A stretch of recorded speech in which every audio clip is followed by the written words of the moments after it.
Okay, everyone, welcome back. Okay, get excited. Today's going to be a good one. We are with my Feng Shui master, someone that's so dear to me. This is her third time on the show. So welcome, Tina Falk. Hi, honey. Hi, thanks for having me back. I am always looking forward to our conversations. So Mhm. So let's just jump in. I kind of have a habit of doing this when I get on with Tina, where we start talking, and then we're like, wait, oh yeah, We let's should hit record. push record and let's go into, things where people can hear this. So I went on a journey. For those of you that don't know who Tina is, I went on a journey with her many years ago. I mean, we connected back in 2013, Mhm. and Wow, so it's been a decade. it has. We've been going together for 10 years, honey. So cool. It's our anniversary. I It didn't even think is. about that. But I just learned so much from you. I had no idea what I was in store for. I can't even say how profound you have been in my life. Mm, Um, that anytime I get with you, it's like no time has passed. And mm, it's so natural and normal. It's kind of like I am you're a place of comfort for me, for sure. mm. So I'm Oh, so happy to talk to you today.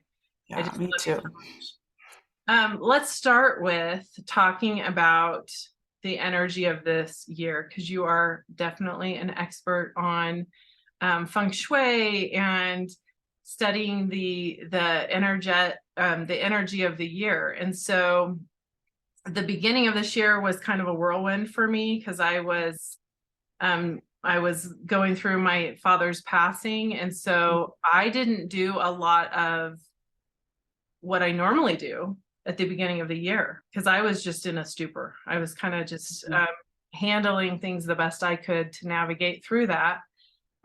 So I'm looking forward to learning some things from you today. I know some things as far as it being the year of the rabbit, but let's just start kind of at square one. I know you do entire seminars for the energy of the year. And so I'm asking you to put it all into a very shortened amount of time. But if you can kind of just give people an overview of what do we expect this year? I know it's well underway, but it's fun for me to hear it a little bit when you get into the energy of it because you can already see things showing up. And so that's kind of Mhm. fun when we're in May now and we can kind of hear what are the things to expect this year.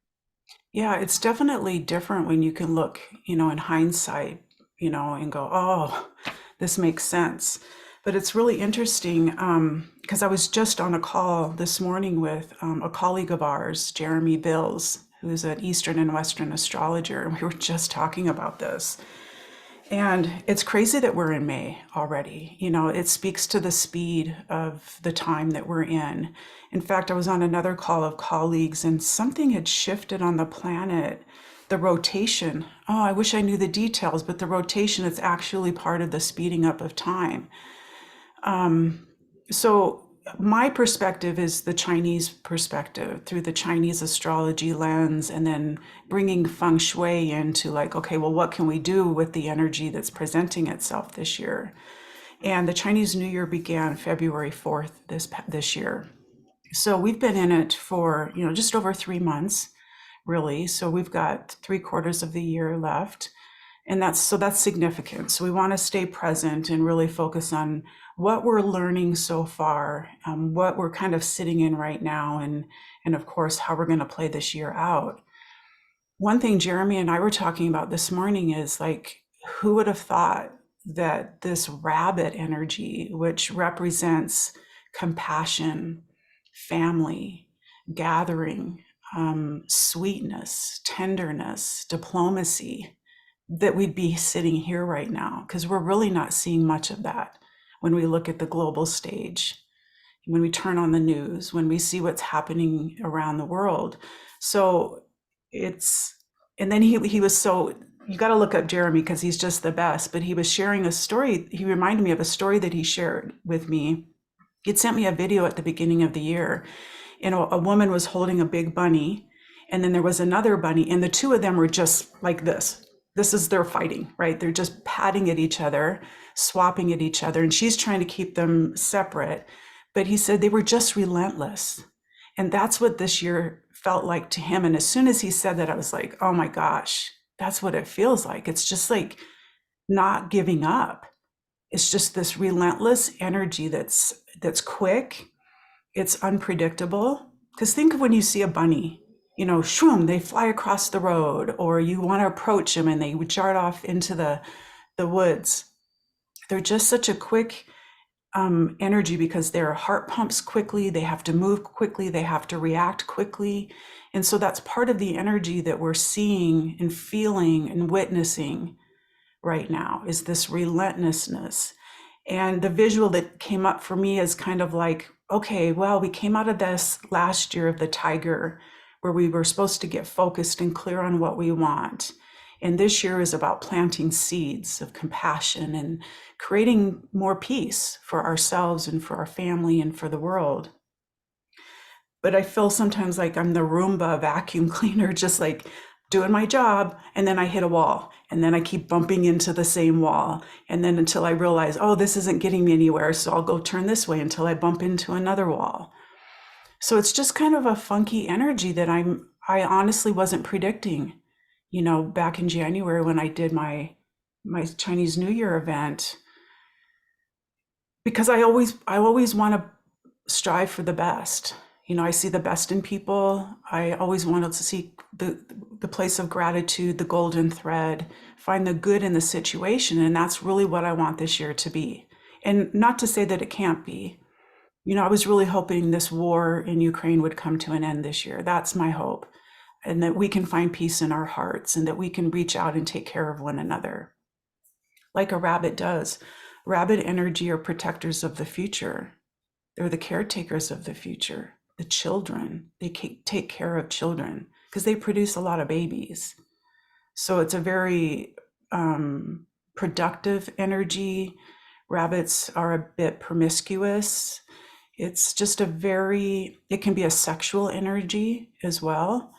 But a rabbit, where it sits in the Feng Shui compass, is in the east, which represents past, present, and future. So to me, that says that we have some work to do, right? There's some old stuff coming up. Maybe it's a disease that was inherited, or a belief or a behavior that, you know, you picked up as a kid, or it's healing your generations. It feels like a lot of work to be done. And I think it's the other thing that on top of that, though, is it's not just a rabbit year. There's other energy there. That's like just saying I'm an Aries. There's so much more to it.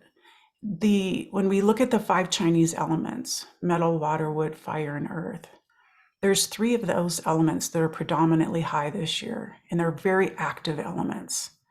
And one is water. So water is the shapeshifter. It moves things. It can be really deep and unpredictable and scary. It can be depressive. It can be overwhelming and sad. It's emotions. Or it can be really shallow and surfacey, approachable, healing. Water is a healing element. So that's the master element for the year. So that gives us some indication of what this year is meant to be. It's a healing moment for us. And yeah, some of us are going to be triggered and have to go to those depths and really dig deep for some of this stuff. And that's more of an internal kind of energy. Then the wood is really high. And wood in Western elements is wind. It's air. It's our breath. And it's like 32.5% out of 100% is wood. And wood is anger.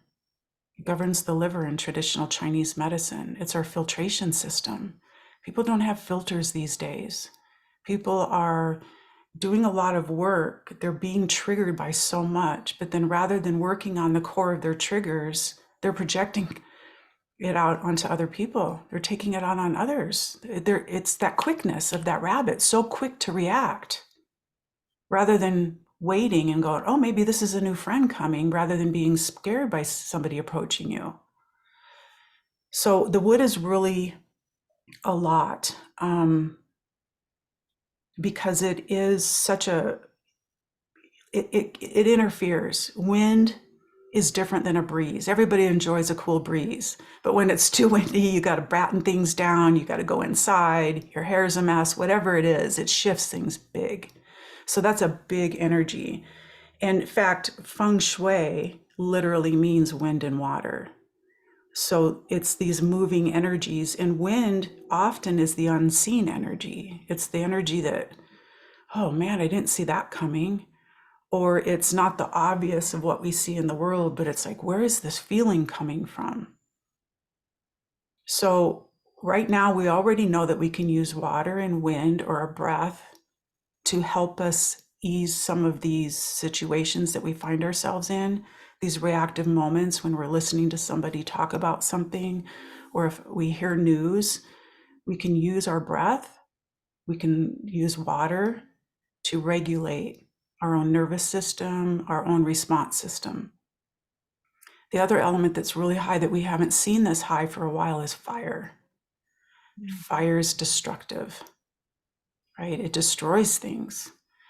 But the great things that come out of those destructions is that things are transformed. We build again. The forest regenerates and new life comes back to it. But fire being so high this year, fire governs our blood system, so our circulatory system, our heart, our head. I've seen more issues, health issues in those areas this year across the board with all my colleagues. Heart attacks out of nowhere, headaches, inflammation in the body, just inflamed. And in traditional Chinese medicine, aside from that, it also governs the triple burner. I don't know a whole lot about the triple burner, but I know it regulates our immune response. It also regulates our fight, flight, freeze, and fawn response. Oh my gosh, I'm so sorry. You're okay. So that's where we are feeling, right? We're being triggered, right? Fire is triggering. Some of us, it's like Jeremy said something so perfect today. It's like when the fire's too hot, we typically don't move in and get closer to it. We want to back off, give it space, cool down. But right now, so many people are wanting to engage in that and throw fuel on it and make the fire bigger. And there's good reasons for that, because there's a lot of anger, which is an impetus for change. It's like, maybe if I destroy this, maybe if I blow this up, we can rebuild it and it'll be different. So all of these things are manifesting in our world right now. In the best way that I see things is through that the perspective of the Chinese. It's the yin and yang perspective, that there's a low frequency to all this stuff and then there's a high frequency. And we have to be really careful where we feed our energy, because like you said, we're already into May. If we're fueling fires, if we're projecting our fears, the things that we're not willing to go internally and work on, we're just going to perpetuate that, and it's just going to get more. Yeah. It's funny listening to you. For some reason, I always forget that the Chinese New Year starts later. Because I was thinking, oh, we're almost in month 5. And so we've got 5, we're on our 5th month of this. And so yeah, that's a good reminder to me, even though I know that. So we're 3 months in now, basically 3 full months. We're on our 4th month. As I'm listening to you, I also always think of the positive attributes of the year, because I know what the energy of the rabbit is. And so I was thinking, oh yes, heck yes. Okay. That intensity of the tiger. Okay. We're putting that down. And then going into the rabbit, and I was like, oh, this is going to be such a beautiful, compassionate year, more gentle, more quiet, more mellow, definitely rapid and quick, but just gentle and loving. And I was like, yes, awesome, right? And I'm sure there are attributes of that on a micro scale, because I mean, there's always the micro and macro scale. The macro scale is, what Tina and I are talking about is what is the energy of this year that every human on the planet has on a plate for them. This is the offering of the universal energy. But then on a micro scale, in each person's life, they're going to have their own, their own different layers of energy as well. And how is this energy showing up for them specifically? I am feeling like what you said, you were hoping it would be a lot of generational healing and things like that for families. I feel that totally in my life. I feel like I have witnessed my family heal things that we have kept for my whole life, that I've witnessed, that we've let go of so much of that. And we have come full circle with the patriarch of our family transitioning. Yeah. And so that rabbit energy has been very present for me personally. And in my coaching practice, I see that as well, because it's really easy to be able to see patterns happening in people's lives, because I get to see behind closed doors what's really going on in your family, in your heart, in your marriage. And I definitely see that rabbit energy of a lot of healing, a lot of people really looking at their family, looking at their belief systems they've been holding for decades, and finally letting that go, coming to a place of forgiveness, compassion for their parents, however that shows up, which is beautiful to see. It'll be nice to see it show up a little bit more on the macro scale, right? Yeah, but that just goes to the saying, be the change that you want to see in the world. And so I think even though we may not be seeing it in the big picture, the big scheme of things right now, then create it for yourself, right? Just because it's like, well, I'm not seeing the rabbit, I don't know what the heck you're talking about. We'll create it. Call the rabbit in. Sit in meditation and visualize a rabbit with you. Visualize that you're a rabbit. Visualize that your family is just these playful bunnies, that they're just happy to be out in the sunlight today. We can go to a petting zoo, go to a pet store, just observe rabbit behavior. They're just a docile creature. And even though they're doing this this fighting or boxing or whatever, it's just like they don't have claws. They're not like drawing blood. So I think it's what you're saying is just a good reminder that we can create this. We don't have to succumb to what other people are doing, what their choices are. And in fact, just in May itself is a very introverted, it's a snake month, and it's a time for us to move inward and do our own personal work. It's just, we forget that. We want everybody else to do their work, right? Like, deal with your own stuff, but we have to be able to go there and do that. So we have this heat of this time that is so intense with all of these elements, and we really need to do what we can to keep our cool, to be compassionate, to be gentle with other people. Like, I'm not a fan of the news, but I watch it because I know I need to know what other people are consuming. I need to know what's going on in the world so that I can meet my clients and my students where they're at. To see that there's a 13-year-old boy in Serbia that goes and had a list of classmates that he wanted to kill. My first thought was, this could have been solved if everybody just treated each other with respect and was kind to one another. Rather than him feeling bullied or feeling like he was let, out of the circle or being made fun of. We're missing the kindness thing. And it would be a real shame if we let this year go by with this opportunity, the presence of this rabbit energy, to not learn that and not be better at it. I think we need to, even with ourselves, to Yeah, be gentler. it has to start with ourselves, right? Yeah, we need to be gentler. I'm hearing it so much from other people. My family's kind of been going through a crisis the past couple weeks, and other people are telling me like, give yourself space, be gentle on yourself. And I know that this is coming from people who have learned to do that for themselves, and they're teaching me how to do it for myself. Because we are hard on ourselves. You know, we think we could be doing better, or we didn't handle that correctly, or we should be stronger than we're presenting. So we do really need to show up for each other in a more gentle way, a more loving, compassionate way, because we are all one. We are family, all of us. We're a human family. But we also need to we need to do that for ourselves. Yeah.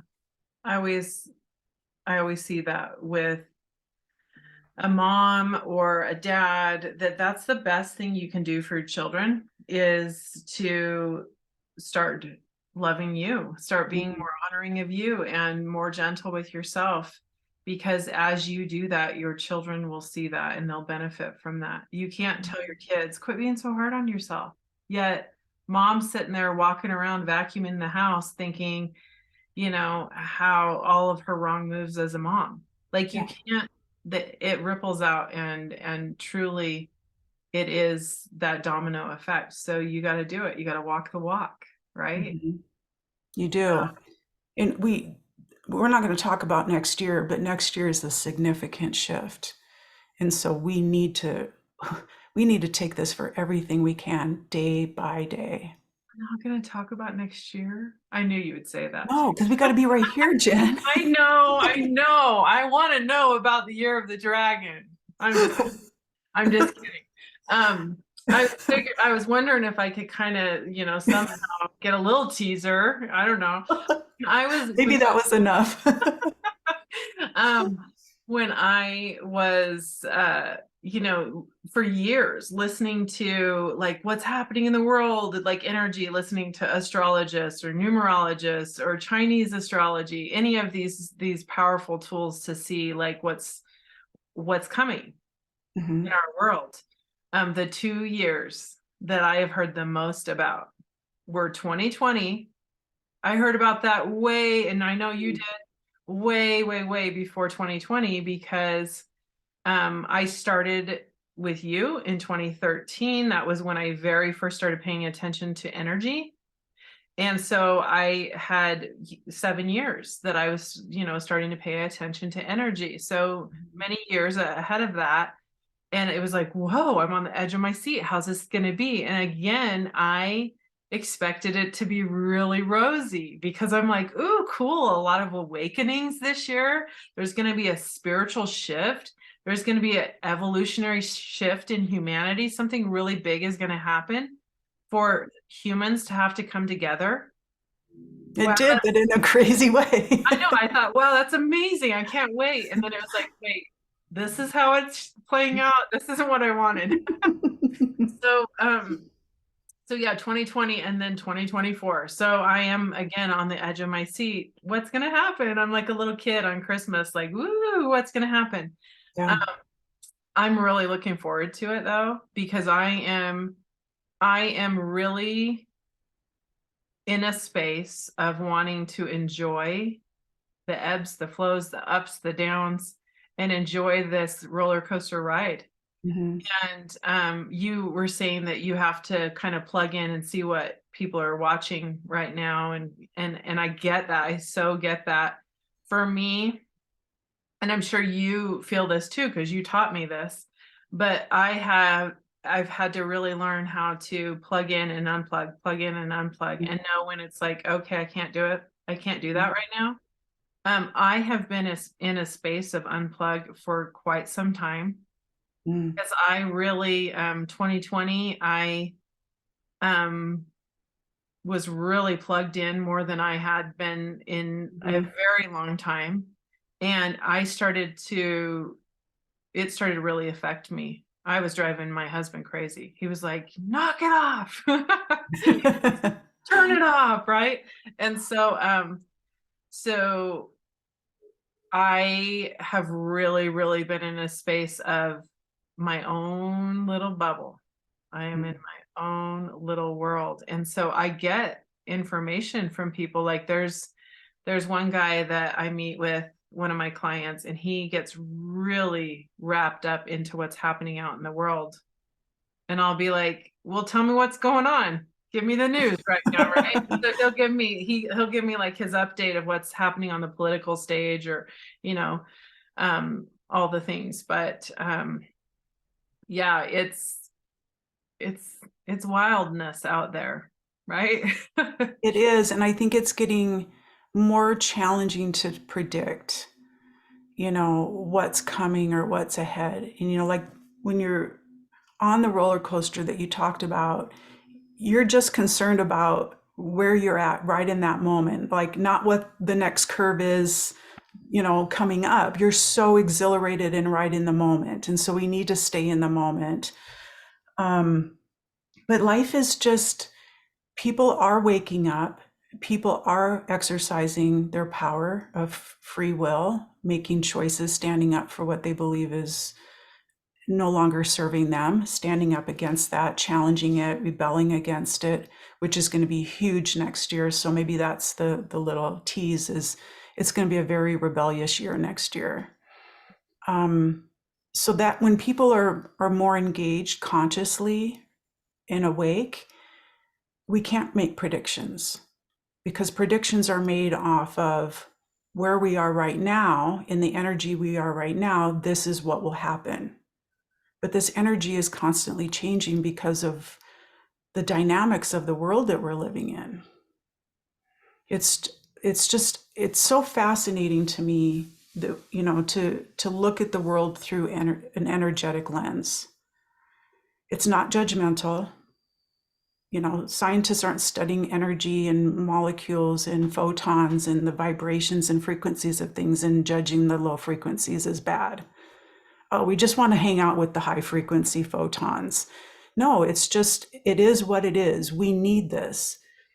And in this extreme world that we're living in, like you said, you're seeing that there is that level of gentleness and compassion and generational healing.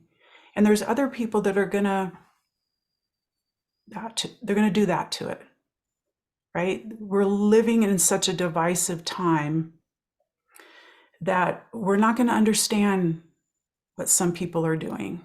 It's not even going to make sense to us. Like, why would you pick that? Why would you think that? Why would you believe that? It's just, why are you reacting that way? Like, it just is so foreign. And then and they're going to feel the same about the others. So it's just a weird time, because unfortunately what you see on the news is kind of, they want you to see something specific, right? They have an agenda. They want you to see what they want you to see. So we need to focus. If we need to put ourselves in a bubble to protect ourselves from those outside forces, so that we can say, oh no, the rabbit, oh my gosh, the rabbit is such a blessing to me this year. I'm loving everything about this year. Because that's a reality for a lot of people. And I think we have the power to create it for ourselves.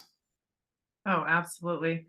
That's why I had to really unplug, is because I started realizing I was focusing on things I didn't want to create. I didn't want to experience that. I wanted to skip out on that part, right? And so because we are creators, we can focus on expecting the worst to happen, expecting the chaos to happen, expecting things to never change. And that was not a pattern I wanted to. I'd fought so hard to get out of that pattern that I was like, no, I'm not going to go back into that, because I saw myself feeling afraid.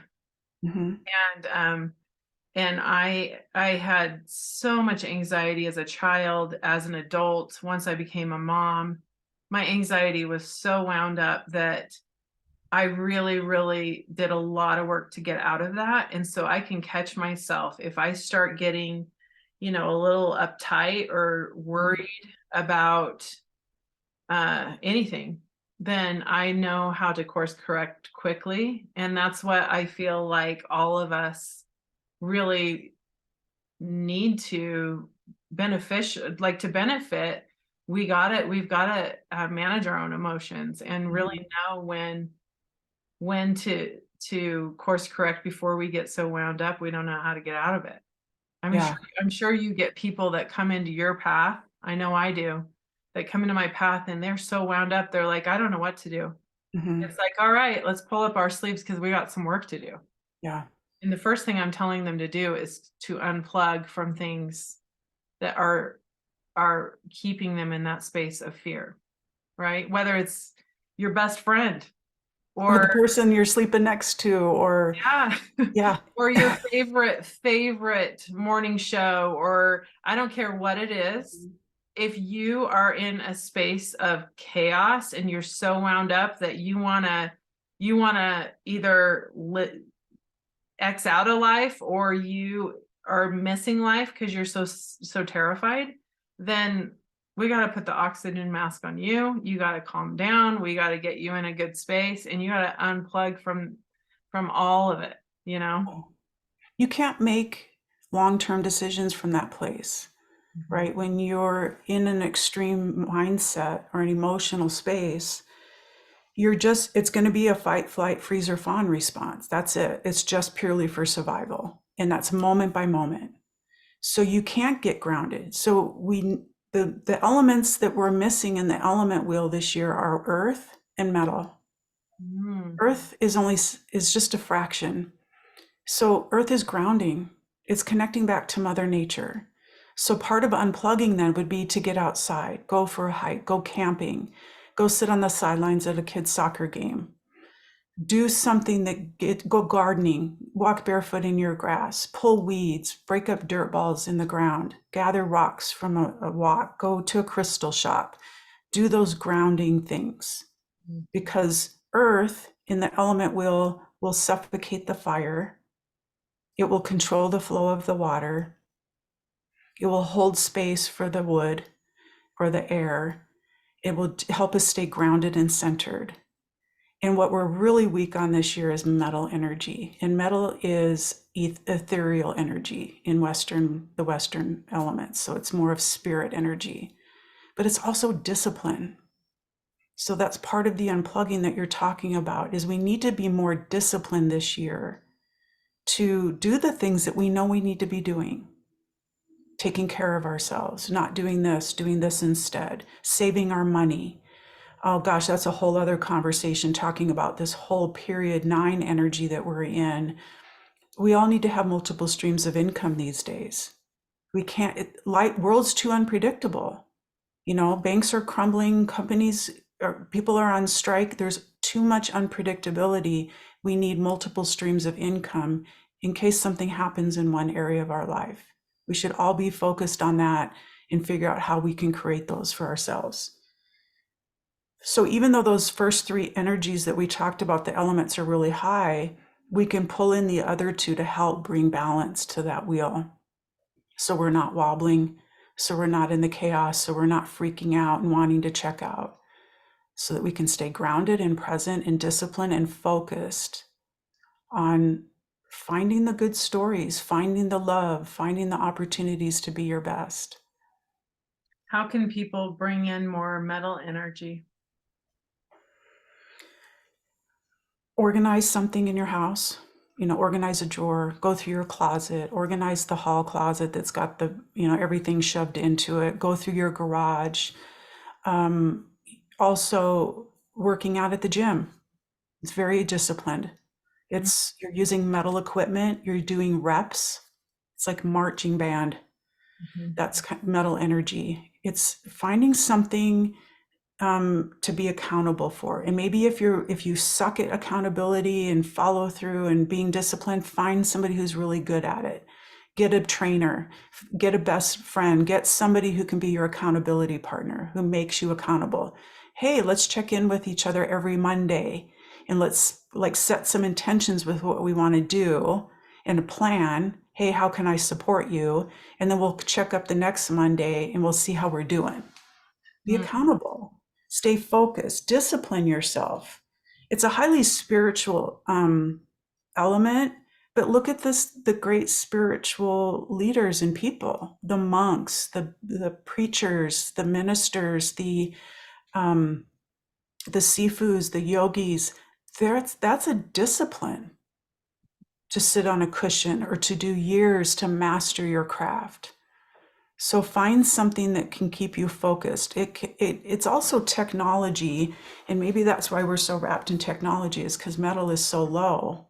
But that's not necessarily the best place to go to add metal into your world. But it could also just be jewelry, putting something on and making yourself feel better. Put on a pretty necklace or some pretty bangles or something. Did you hear that, ladies? You can go shopping for some jewelry. Just say, Tina says I need this. That's awesome. The electronics this morning, my husband he was looking at his phone, and we have what we call coffee connection. And I was in the kitchen making coffee, and he's staring at his phone. And I'm like, how's your phone doing, honey? How's your phone? And he's like, oh, okay, I'm sorry. He's just like enthralled with his phone, right? Which that's just kind of a sign of the times these days. You have to be very intentional to unplug from your phone. But I'm not discipline. I'm not telling him he needs his electronics this year. No. But that is good. That's good to hear. That's really good to know, that needing that metal element. One thing that I want to know with you is that I want to ask you is what do you think is happening what do you think? What do you make of all of this? Do you believe, because I talk to a lot of people that are terrified the way our world is going. I talk to people where they go, I'm hopeless for these next generations of what's happening in the world. There's no hope. Kind of speak to that for a minute. What do you see happening in our world, and why is all of this happening? Do you have any? Oh, I do. I think this is the most exciting time to be on this planet. I'm here for this, and you're here for this. We're here for this. All of us watching this or that are here. This is such a pivotal time, and it really took off like in the late 1980s. That's when we reached a level of mass consciousness that enough people on the planet kind of said, oh, we can start asking questions. We can start wondering, is there such a thing as like reincarnation and all this other stuff? And looking at the other beings and universes and aliens and all of that. In fact, in the late 90s, I was sitting in a small group of healers in a living room, and the woman whose home we were in was my spiritual mentor, my sister, my mother, my best friend. And she said, you guys don't get it. You don't get it. This is like the most exciting time to be on this planet. She said, literally, there's other beings from other universes pulling up front row seats to see what we're creating right now. And it still gives me chills when I think about that, when she said that, because she was so determined and so matter of fact, like, get on the ride. Like, this is it. We are going to create heaven on earth. And it's, just like any birthing process, you go through all of those phases. There's the gestational period. It's like, okay, what's happening? And then you move into the labor room, and it's ugly, it's painful, it sucks. And you want to like, no, turn it off. I don't want this to happen, or just knock me out and take it away from me. There's so much that we're experiencing in the contractions and the breathing and the laboring of this. And that's where we are. We're laboring right now. We're putting in the effort and the work that needs to be done so that we can birth a new world.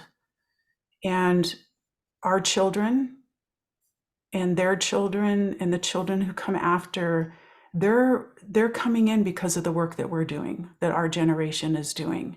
It's pivotal work, it's important work, it's changing everything. Will you and I get to see this heaven on earth? I sure as hell hope so. It would be amazing to live that long and to see it. But I love watching people and how they behave and how they react or respond to a situation, whether it's appropriate or not. I'm so intrigued by the times that we live in, what we've created, and where we're getting hung up. It's just absolutely fascinating to me. And you're like me, we both have a dragon in our chart. And dragon has this special gift to be able, and that's why I think dragon is here. Dragon is manifested, its magicalness is manifested in physical form here through us, people like us, is because dragons have the ability to see the bigger picture. On the Chinese zodiac wheel, the dragon is the only animal that can fly. So it has the ability to leave Earth and ascend high into the heavens and look down and say, oh, I see what you folks are up to. Why are you getting so caught up in the drama? There's a greater picture that we can be expanding upon. And that's how I see where we're going.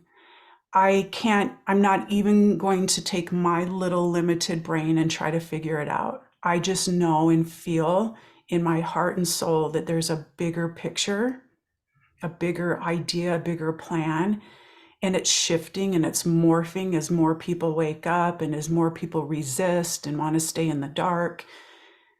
We're going somewhere. Not everybody's going to go the same place, and that's fine. There's no judgment there, because we do live on this planet of duality. That's the core of where we exist, is duality. And this planet will never be rid of duality. It can't be. We won't be able to stay on the planet if we lose the North and the South Pole, if we lose that. So we have to learn how to coexist. We have to learn how to appreciate the other energy, because it exists. It's part of who we are. It's a part of us. We need to have all of that within us. So I think it's exhilarating, and I'm excited. Yes, there's moments when I think, because I have a grandbaby coming next month. She's going to be a little bunny, right? She'll be born the year of the rabbit, and I couldn't be more excited. And there's a moment here or there where I see something on the TV and it's like, oh, what are we thinking? Why do we want to bring more babies into this planet to be afraid and injured and live in an adult world and not be children? Oh, I'm just going to make her life, her childhood, everything childish. I'm going to let her live a childhood and not morph into an adult when she's 5 like I had to. So we just have to be a part of the change. We have to create it. We can't just sit and wait for it to happen and hope it's going to be okay. Yes. Wow, I love that. That is hopeful to hear that perspective. I believe every single thing you just said. I feel that in my core too. I do. Yeah, good.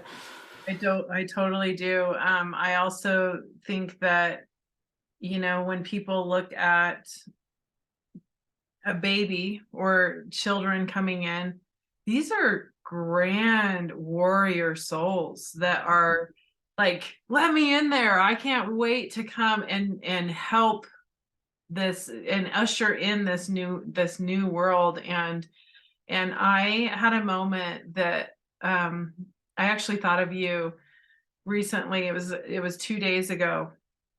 When I started working with you, you were telling me about, your frustration with the traditional school system. Mm. And we wake up in layers to things. Mm-hmm. Our brain can't even process it all at once. And so I look back on my life and I recognize that waking up to certain systems in my life. Mm-hmm. In my 20s, I woke up to religion and the religion that I was born and raised in, and I saw things that I'd never seen before, and chose to walk out of that religion and leave it in the past, right? Mhm. Then, waking up to media and seeing the deceit behind closed doors with news, and people going to news for their information, and me seeing what a joke that was, because I studied the news and I was an intern in ABC4 station, right? And seeing things behind closed doors and going, oh my gosh, it's so sensationalized. It's Mm. almost like, not really, but somewhat watching Days of Our Lives and thinking it's real. I mean, it's Mhm. it's a joke Mhm. in some ways, right? And then the pharmaceutical world. I went into the pharmaceutical world as a pharmaceutical rep and saw the medical system and how broken that was. So it's like these layers that I had to go, okay, what's going on here? Now this is my focus. Okay, now I see what I see. Now I'm gonna move on, right? Mhm. But my for sure 2020 for me was seeing the school system and seeing Mhm. what everybody's been talking about, but I was too busy to understand, because I was like, I don't know what you guys are all talking about, but I got to drop my kids off and I Mhm. got stuff to do, right? And now I'm like, oh my gosh, wow, I didn't see it before. And now I see it. And I have really had a struggle, a challenge of knowing what to do with my children that are still small. They're still needing direction. They're still school age, 12 and 13 years old.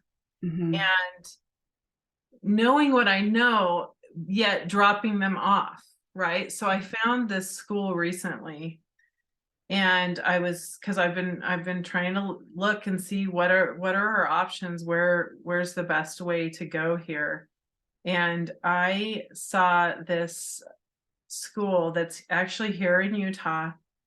And as I was watching their video online and watching the children, and these bright, amazing, brilliant children talk about their experience at their school, Mhm. listening to the heads of the school and what their style is for these children, I literally started weeping. I was crying. I was like, this is so incredible that there is something like this out there. I had no idea.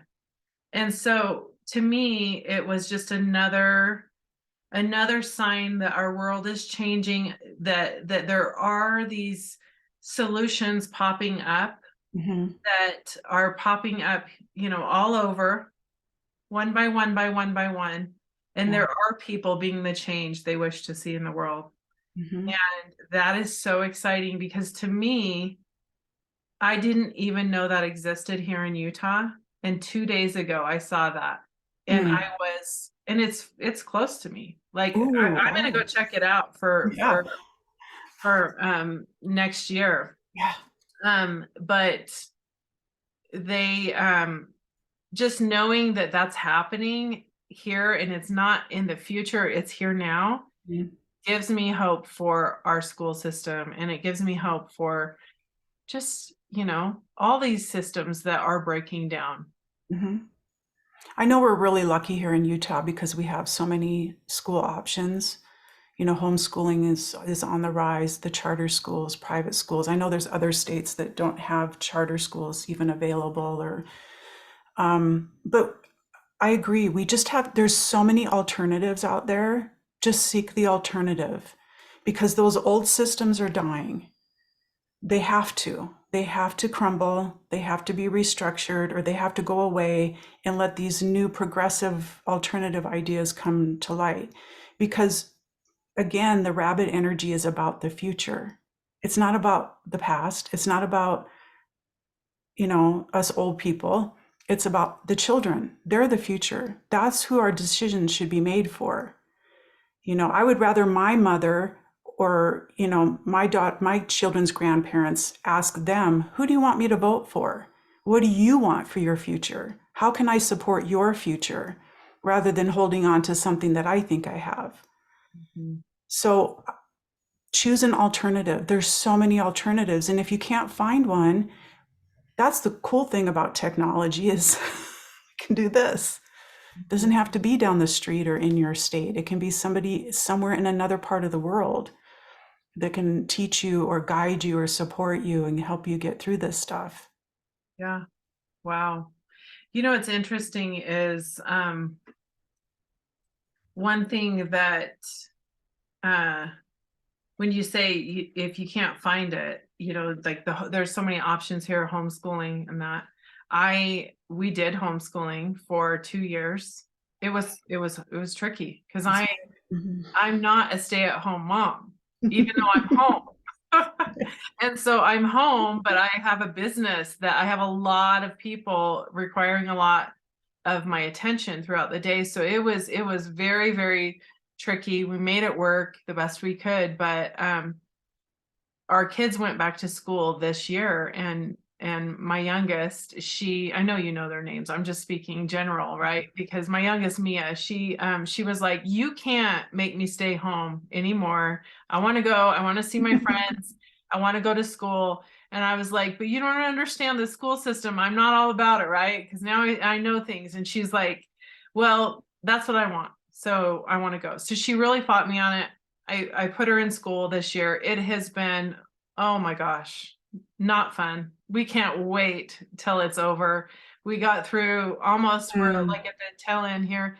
But one thing I recognized is, and I'm not saying this is the way it is for every single person. There are some fabulous teachers out there. I know some. I have some coaching clients who are very conscious beings and they're teachers. I'm not saying everybody there is like this, but this is something I want parents to consider, because we throw fits over their grades.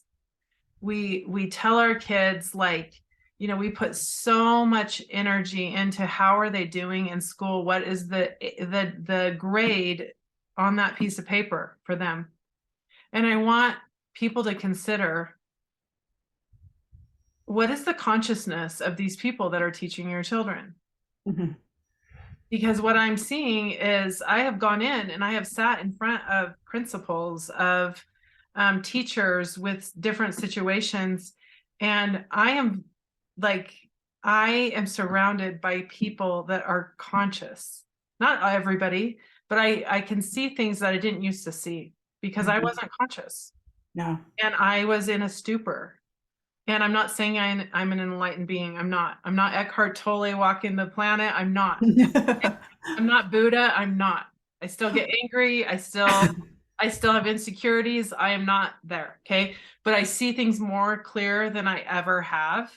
And I didn't even see when I was talking to teachers. I just listened to everything that they said about my kid. But now I see that my children are more conscious than their leaders. And I really have a problem with that. The head of the school, I'm talking to her and the lights are on, but nobody's home. I have a problem with that. Yeah.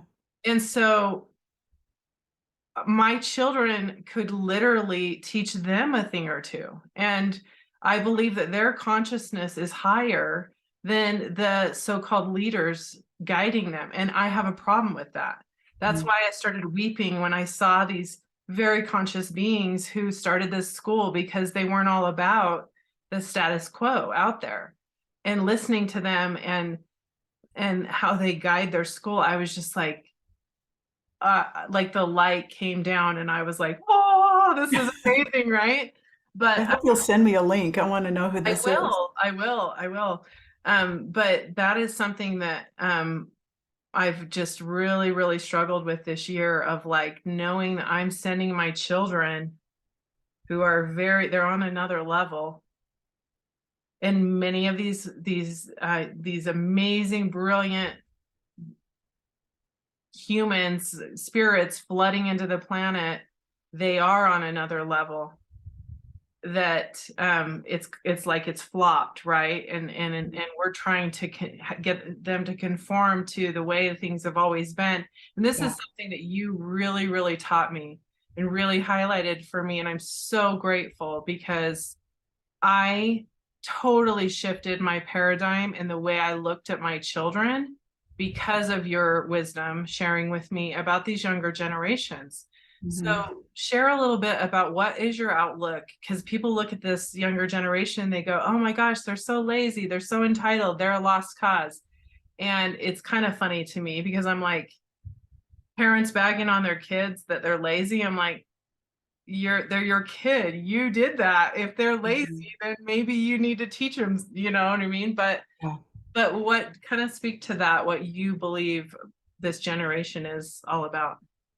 Well, again, we're talking about a lot of what you're talking about is projection, right? Parents moved in kind of into a realm of, oh, I'm not going to be that hard parent, or they were the helicopter parent and they just gave their children free will and they could just kind of do whatever they wanted. And now they're like, why are you not being responsible? Why are you failing class? Why are you not getting a job? Why are you not, why are you getting pulled over for speeding all the time? Yes, I think we do have an important role. I don't think we define who our children are, but we help guide our children. Oh my gosh, I haven't tapped into the newest energy of these children. From my understanding, the majority, like 80% or higher of, people under 30 years old kind of fall in that indigo child category. And they're the the kids that are here to question authority, to ask questions like, well, why do we have to learn this math? I'm never going to use this again, right? They're here to, not just the teachers, the parents, the systems. They're here bucking the systems because they're those spiritual warriors that you talked about. So they're here for the fight. And some of them will be the sacrificial warrior for their fight if they have to be, just in order to raise a consciousness of a community. If they're the ones that have to be toting the gun into the school, that's what they'll do. That's the layers and the levels that these warriors will go to. So there is a oneness in that collective indigo energy. And they're not motivated externally. They're not motivated by timeouts and, well, you're grounded, or guilt trips or fear. It doesn't touch them because that's an old way of parenting. It's an old way of control and manipulation from every system, whether it's the medical system, the school system, the governments, the churches, whatever. So they know that so they're trying to prove to you that doesn't work. Dig a little bit deeper, mom. Come from where you want to be, not like what you're worried about the people in the table next to us are thinking of your parenting or what they're saying about your children in the moment. Where they're here to push our buttons for a reason. It's for us, it's not for them. So raising these indigo children, I learned early on that I have to be a conscious parent. That was my parenting style. That when my children did something, the first place I did was here. Check in with me. Where am I being inauthentic with who I am and what I'm wanting in this moment? This is because they're reflecting me, right? They're pushing my buttons. So it has to be about me. It can't be about them. But that's what we're doing now as a culture, is we're projecting all of this onto them when we're the ones that helped raise them. We created the systems for them to be in, and we didn't make the changes that they needed from us. We didn't make the shifts. We didn't, get teenagers who we know their circadian rhythm is off, their whole hormonal clock is off, and they really shouldn't be starting school until 10 a.m. in the morning. And we try to get them in before all the other grades so that the school buses are free to pick up grade schoolers. We're still, like you said, trying to take these brilliant, bright lights and tuck them in a box that's existed for generations. And it does not serve the future. So it needs to go away. On the heels of the indigo children, though, and not to say that there aren't some of these energies trickling in, this newer generation, this younger generation, are called the crystalline children. These are the rabbits. These are the peacemakers. Those are the children in our lives that want to do the lemonade stand and raise money for their classmate who has leukemia. They're the kids like Greta that wants to heal the planet. they're the kids that want peace on earth. So it was like these warrior indigos came in to like lay everything down so that these crystalline energies then can come in and place the peace, that crystalline energy, that light on the planet. Not to say that there aren't other energies, infiltrating that. That sounds like a bad word. It's not. It's just saying that, there's other energies, of course, coming in, because there was early indigo children, like somebody like Barack Obama is an indigo child. So there's those that are older too, kind of pioneering the way through. I've always been a steward, a champion for the children. There has always been what drives me to do what I do. And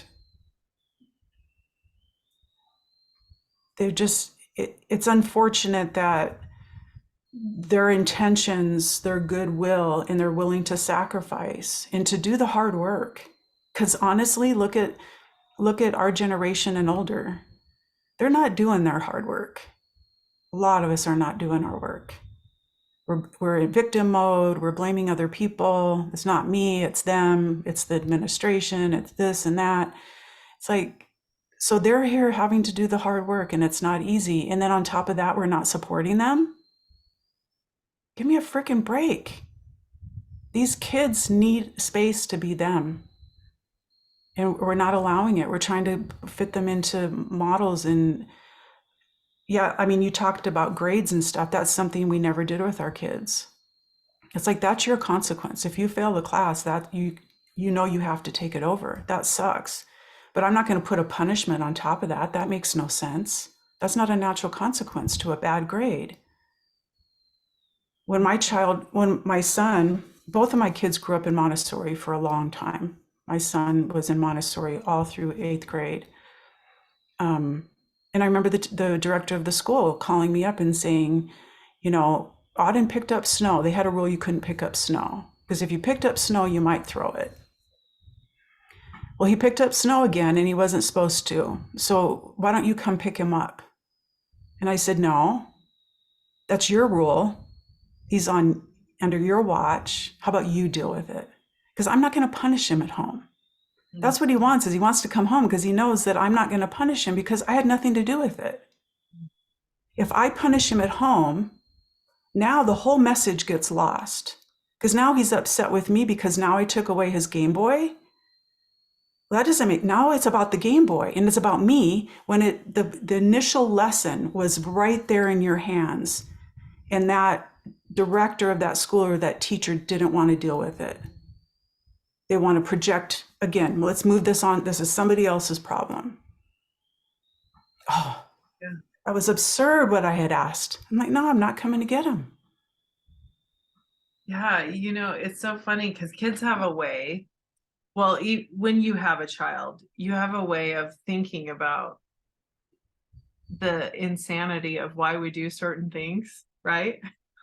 So like you saying that, it didn't make any sense, right? If that's your rule, you handle it, you figure it out. I was just watching this part on a sitcom the other day, and this teenage girl got caught trying to sneak out of the bathroom at school.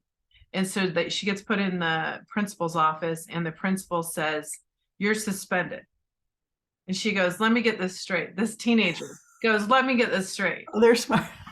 So because I was trying to miss school, you're going to make me miss school for my punishment? And he looks at her like, yeah, I know that doesn't make any sense, but that's what I'm doing, right? But it's true. Like I love to hear about the indigo and crystalline children, because so basically an indigo child, what I'm hearing is one that is here to break down the systems. They're kind of a bit rebellious in a sense because they're strong. They're really strong, right? Mm-hmm. And then the crystalline child is more, I feel, more of a calmer energy and more of a compassionate, loving energy. Very empathetic, compassionate soul. Yeah. Yes. And the part of that we project onto these kids that they're You know, they have a sense of royalty and deservedness, and they don't want to work hard. Because indigo children and crystalline children, the veil is very thin. We're Mm. so separate, you know, as older people and as the generations that we are, we're so separate from God energy. And when the veil is thin, you are God. Mm. When you're God, you manifest instantly. Yeah, you don't have So, to work 40 hours a week or 60 hours a week to the bone. really, I see how stressed you are when you come home, Mom. You think I want that? You think they're going to get off their butts to go do that or go work in a job they don't want to do? No. So, one thing I heard years ago was one of the places these indigo children will struggle is that the jobs that they will hold don't exist yet. They Mm. need to create their own careers, create their own spaces. And that's what they've done. You know, whether they're online content creators or they're running their own businesses, you know, at 16, 17 years old, or they're doing something different, they're creating their way. Because we're trying to get these kids to fit into old things, old structures, you know, a 9 to 5 job, or that you have to go work at the fast food restaurant and work there for a year and get that on your resume because it'll look good. And you have to go do, no, we have to create space for them to create their way and their expression. And we just need to get out of their way. Mm. That's so exciting. I'm Mm-hmm. excited for 5-hour work weeks. That's it. That's pretty cool. Wouldn't that be awesome? Well, I do think that, I mean, even in like when you're looking at the projection of the new innovation of, I mean, I hear, what are they called? Futurists talking about like exponential technologies and stuff like that. They talk about how the 40-hour work week is on its way out and how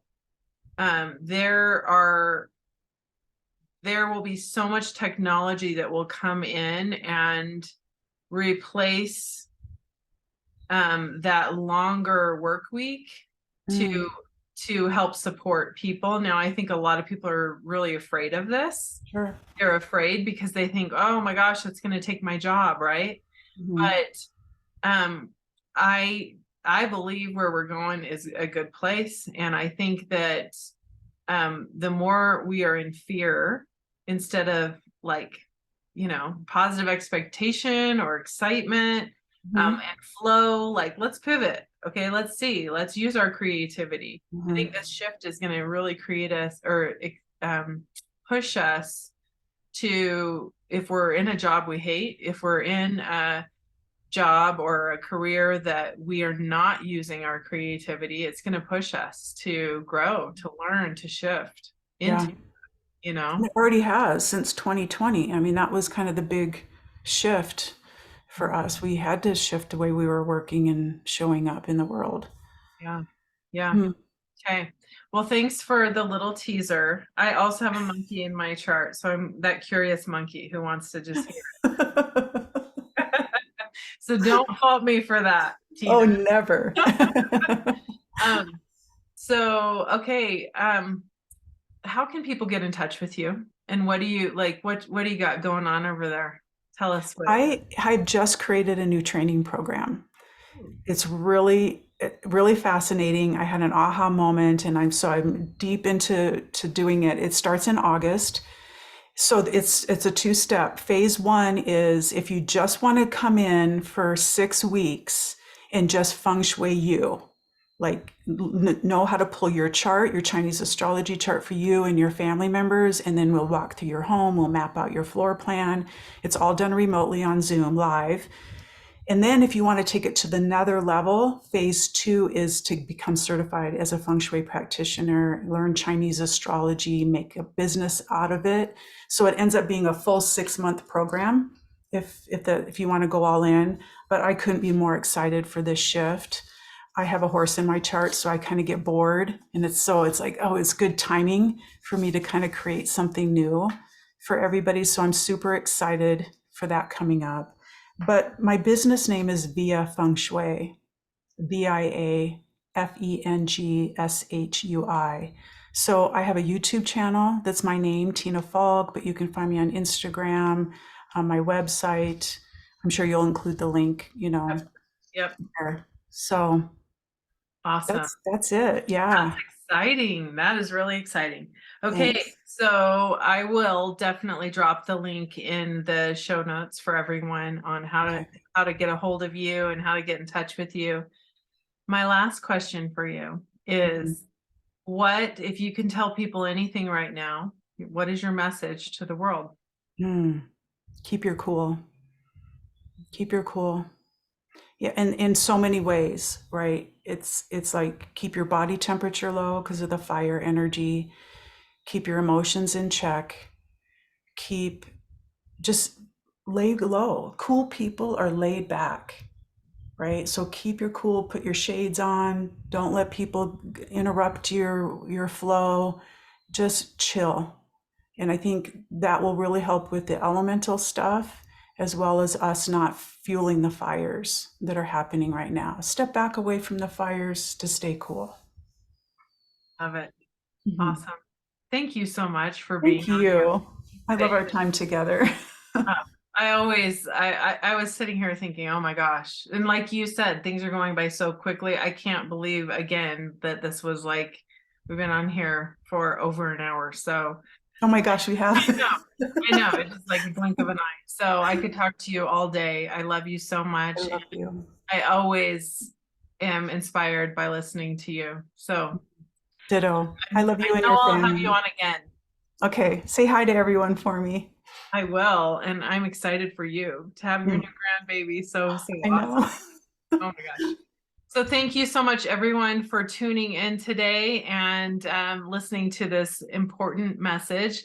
What is the energy of this year, and how can you do your own work? Like Tina said, how can you start to make those shifts in your life? How can you look at your family patterns, your belief systems that you inherited, and how can you do the work to shift that and turn up your own light?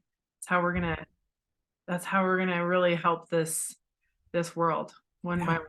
So, all Hmm. right. I'll see you next week, everyone. Bye for now.